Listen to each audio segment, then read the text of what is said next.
राजा था जिसके यहाँ बेटा पैदा नहीं हो रहा था। उसे किसी तांत्रिक ने सलाह दी कि आप ही के राज्य में किसी छोटे बच्चे की बलि चढ़ा दीजिए, अगले 1 साल में आपके यहाँ बेटा पैदा हो जाएगा।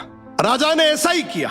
अगले ही दिन ऐलान करवा दिया कि जिस घर से बच्चा दिया जाएगा उस घर को ढेर सारा धन दिया जाएगा।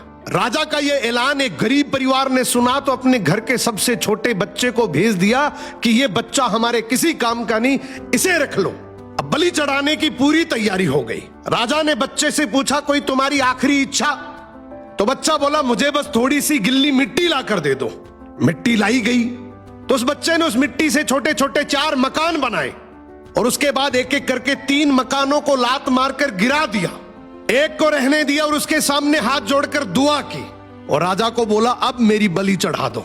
यह देखकर राजा को बड़ा अजीब लगा। वो डर सा गया कि शायद बच्चे ने कोई तंत्र विद्या की हो। उसने बच्चे से पूछा, तूने ये क्या किया था?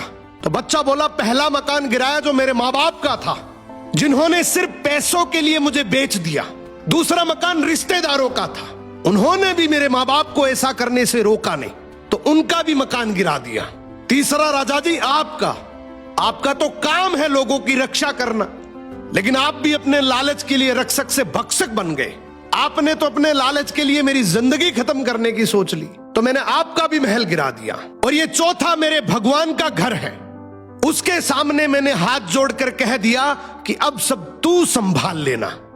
राजा ने बच्चे की बात सुनी तो आंखों में आंसू आ गए और गहराई से सोचा कि किसी हंसती खेलती जिंदगी को खत्म करके मुझे बेटा मिल भी गया तो मेरे किस काम का, क्योंकि मेरे राज में न्याय की भूल हो सकती है लेकिन उस ऊपर वाले की डायरी में गलती की कोई गुंजाइश नहीं है।